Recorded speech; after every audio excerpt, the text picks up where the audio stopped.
গোটা রাজ্যের রাজনৈতিক মহলের আজকে নজর ছিল বীরভূমের দিকে।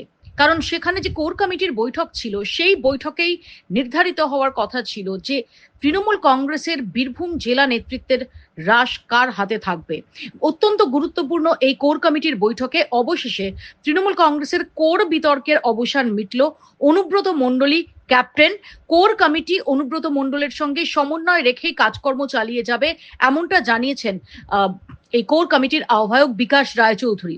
এবং আমরা দেখেছি যে দীর্ঘ 2.5 বছরের কাছাকাছি সময় জেলে থেকে ফেরার পর বীরভূমে কার হাতে দলের রাশ থাকবে তাই নিয়ে নানান জল্পনা কল্পনা চলছিল, এবং একাধিকবার এমন কিছু ঘটনা প্রকাশ্যে এসেছিল যাতে আবারও কেষ্ট বনাম কাজল দ্বন্দ্বের যে তত্ত্ব, সেই তত্ত্ব ঘোরাফেরা করছিল।